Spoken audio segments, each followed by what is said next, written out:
Assalamualaikum warahmatullahi wabarakatuh. Waalaikumsalam warahmatullahi wabarakatuh. Selamat pagi teman-temanku semua. Kami dari kelompok 11 akan mempresentasikan hasil diskusi kami tentang tes lisan dan kinerja.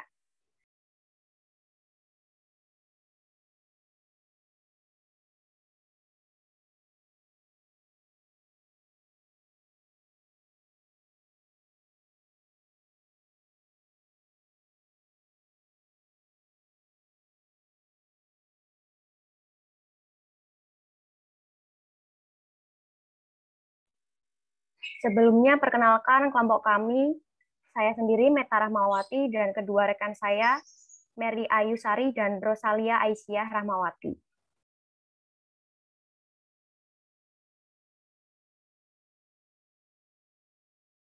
Sebentar ya, ada yang mau join.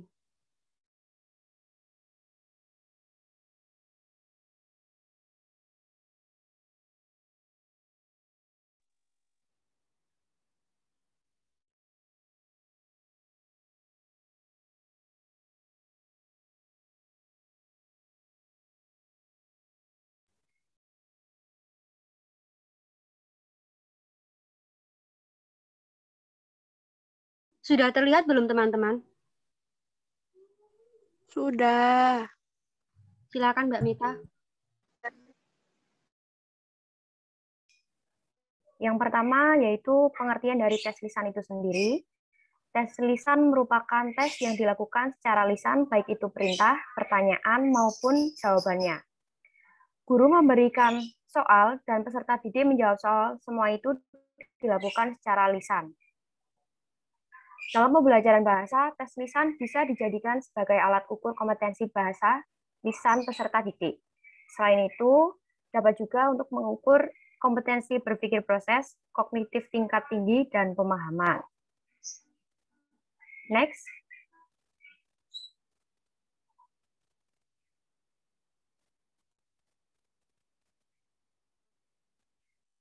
Ya, lalu selanjutnya terdapat jenis tes lisan.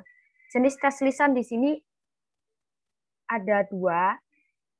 Yang pertama yaitu tes lisan di kelas dan ujian lisan. Yang pertama, tes lisan di kelas, artinya tes yang dilakukan secara bersama-sama di dalam ruang kelas ketika kegiatan pembelajaran. Tes ini menjadi bagian dari tes proses dan strategi pembelajaran untuk memperoleh umpan balik. Bentuk tes ini meliputi kuis, pertanyaan singkat, dan latihan yang bertujuan untuk mengulang kembali bahan ajar yang berkaitan dengan kompetensi kognitif. Pertanyaan lisan bertujuan untuk memberikan penguatan kepada peserta didik terhadap apa yang telah diberi. Lisan ini dilakukan dengan rencana yang baik. Tes ini juga bertujuan untuk mengukur capaian suatu indikator.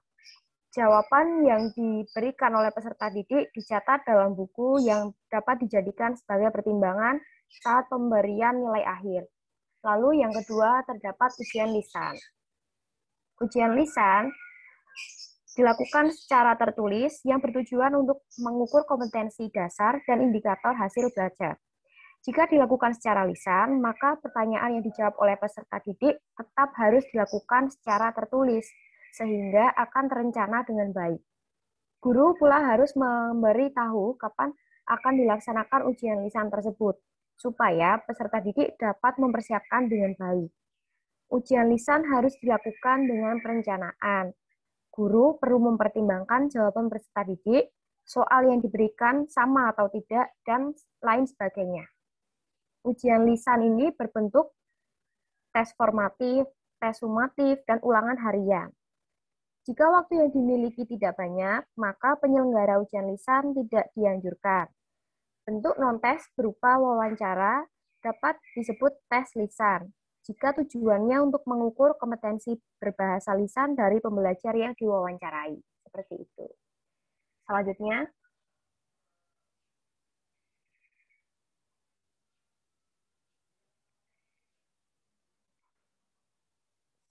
yaitu tujuan tes lisan. Di sini tujuannya terdapat 4. Yang pertama, kemampuan untuk menyelesaikan masalah. Yang kedua, kemampuan dalam menggunakan bahasa lisan. Yang ketiga, proses berpikir, terutama terkait dengan hubungan sebab akibat. Lalu tambahan yang terakhir yaitu kemampuan mempertanggungjawabkan pendapat yang dikemukakan. Selanjutnya akan dilanjutkan oleh rekan-rekan saya.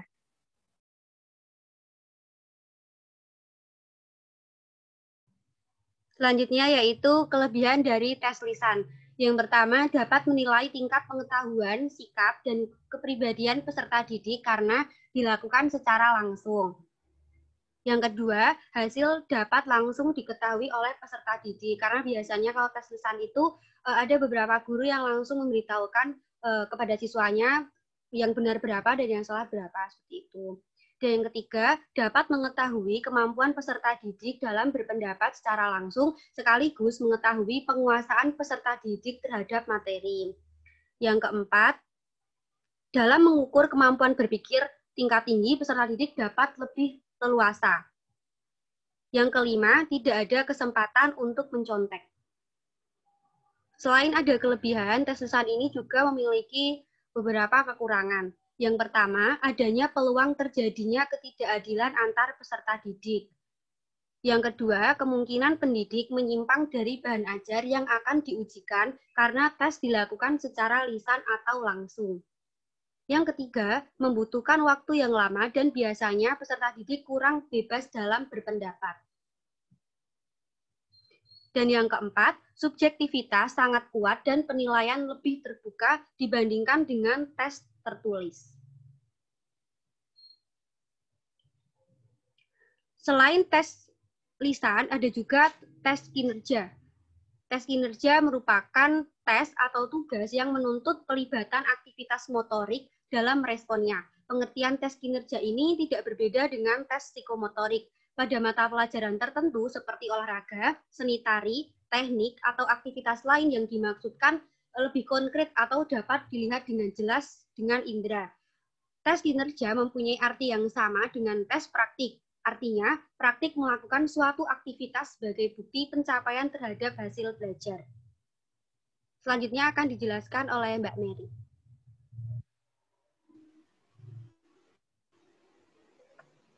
Selanjutnya yaitu adalah hubungan tes kinerja dengan pembelajaran bahasa. Nah, dalam pembelajaran bahasa, tes kinerja itu dapat dihubungkan dengan 4 kompetensi berbahasa, yaitu kompetensi menyimak dengan kompetensi membaca, kemudian kompetensi berbicara dengan kompetensi menulis. Nah, meskipun disebut dengan kinerja bahasa, kemampuan itu lebih dipersyaratkan oleh kompetensi kognitif dibandingkan dengan psikomotorik. Hal tersebut dikarenakan pada akhirnya capaian belajar bahasa, berbahasa, dan bersastra akan lebih bernuansa kognitif daripada psikomotorik. Nah, dalam hubungannya dengan tes hasil belajar berbahasa dan bersastra, ini yang diutamakan adalah capaian peserta didik untuk mempunyai kompetensi berbahasa dan bersastra. Seperti itu. Selanjutnya,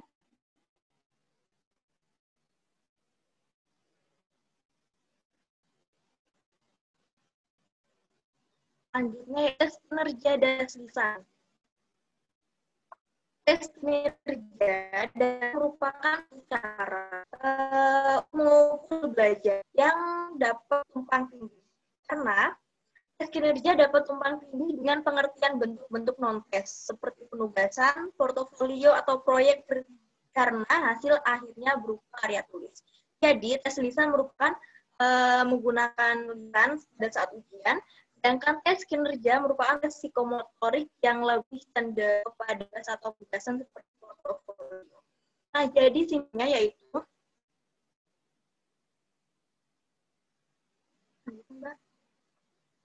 simpulannya yaitu evaluasi adalah pengukuran dari ketercapaian program pendidikan, pengadaan dan peningkatan kemampuan peserta didik.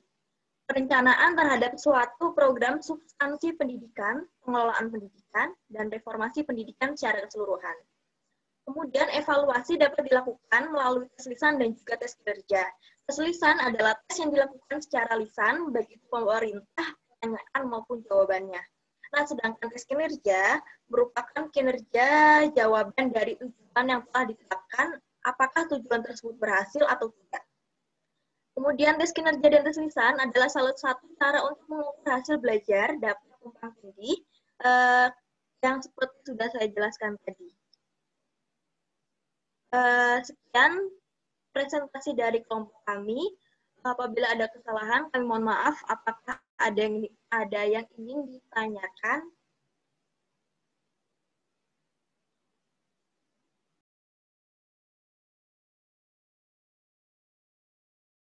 Silakan teman-teman jika ada yang ingin ditanyakan.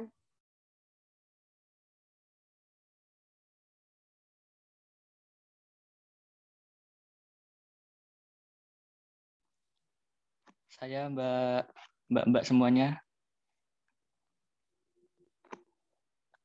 Silakan. Suara saya kedengar? Ya. Baik, sebelumnya saya ingin tanya terlebih dahulu. Tadi di tes kinerja apa sudah dicantumkan kelebihan dan kekurangannya? Soalnya tadi saya kurang mendengar dan saya tinggal di kamar mandi tadi. Belum, sepertinya belum. Nah, jika belum, kiranya bisalah dijelaskan untuk kelebihan dan kekurangan dari tes kinerja tersebut. Lalu kiranya apa sih solusi yang dapat teman-teman tawarkan untuk menutupi kelemahan dari tes kinerja tersebut? Terima kasih. Terima kasih. Sebentar ya, kami ini dulu.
Saya izin menjawab, nanti barangkali teman-teman dari kelompok 11 akan menambahi begitu ya.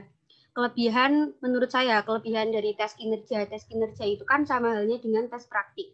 Yang pertama itu kelebihannya jelas output atau keluaran dari tes kinerja itu pastinya menghasilkan sesuatu seperti itu. Kalau di bidang bahasa dan sastra itu ya biasanya menghasilkan karya tulis atau bisa menganalisis, kan ada dua ya tes kinerja itu, bisa berwujud lisan dan ada juga yang berwujud tertulis gitu.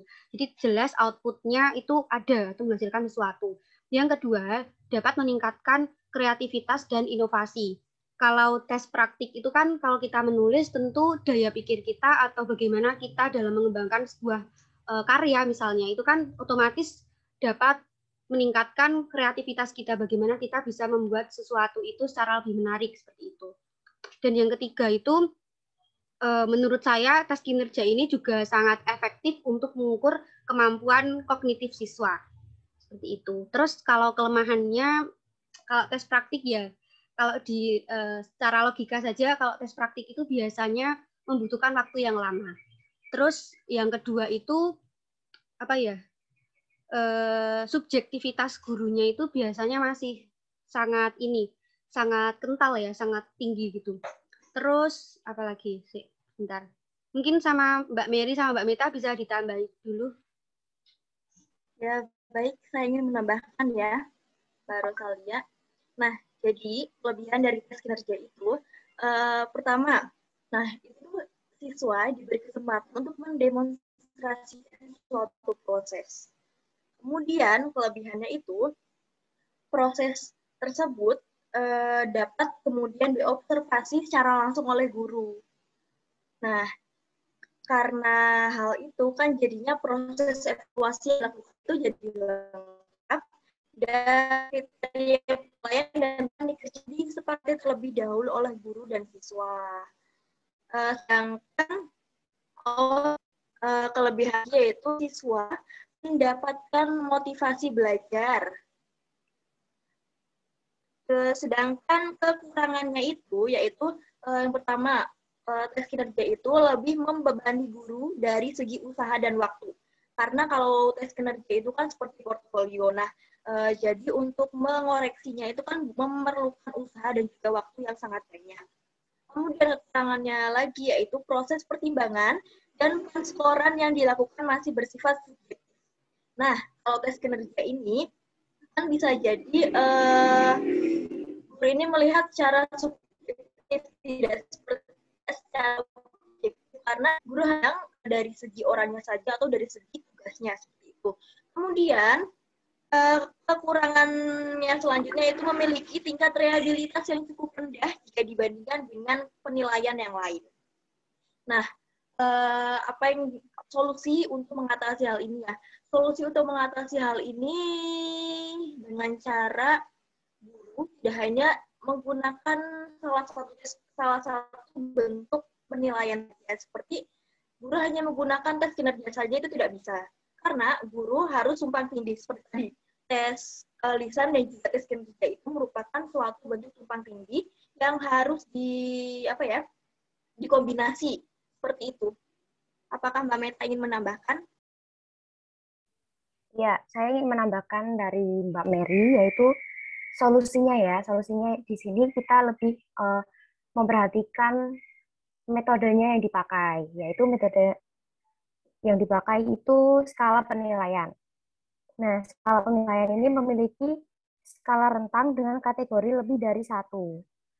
Nah, dengan adanya skala penilaian ini dilengkapi dengan rubrik yang berisi deskripsi dari kemampuan masing-masing kategori guna memudahkan proses dari adanya tes kinerja seperti itu. Apakah ada yang ingin bertanya lagi? Saya ingin bertanya. Ya, Mbak Farah. Izin bertanya berkaitan dengan kekurangan tes lisan. Di poin pertama itu adanya peluang terjadi ketidakadilan antara peserta didik. Nah, contohnya itu apa dan bagaimana cara mengatasinya apabila ada ketidakadilan tersebut? Terima kasih.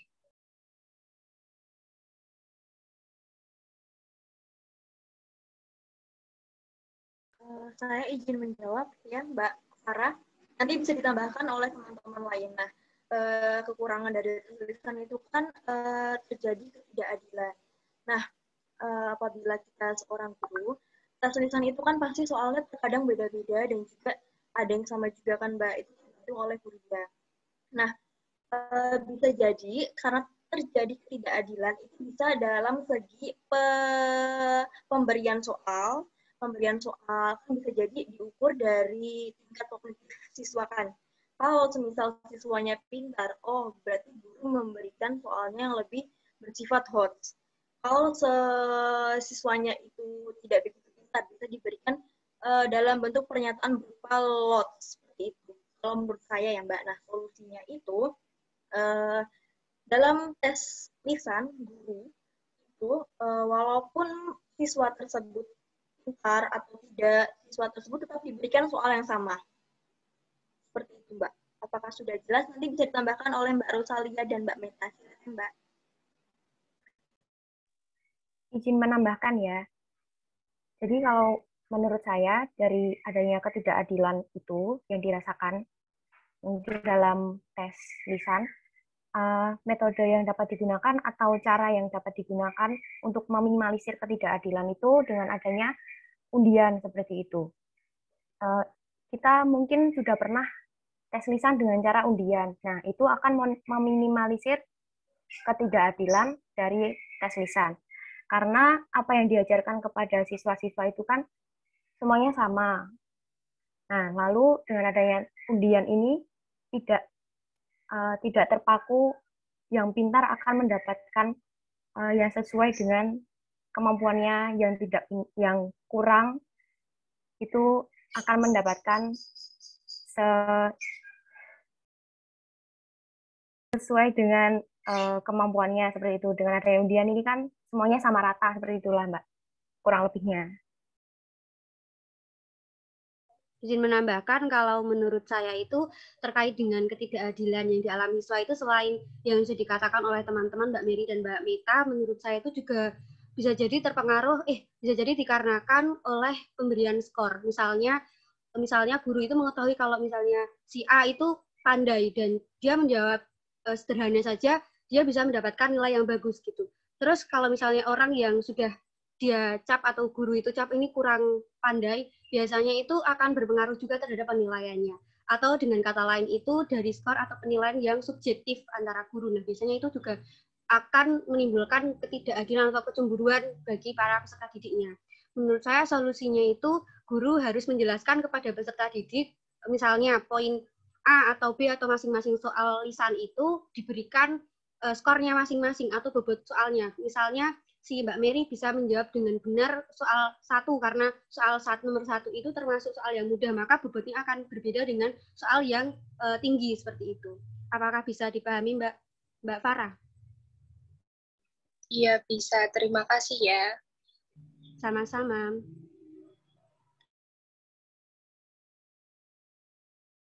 Ada lagi?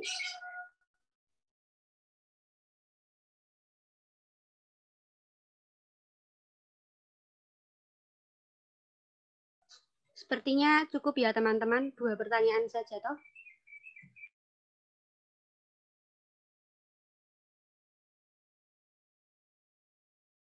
Kalau tidak ada pertanyaan, dari kelompok 11 kami cukupkan. Terima kasih atas partisipasinya dan terima kasih atas perhatiannya. Wassalamualaikum warahmatullahi wabarakatuh.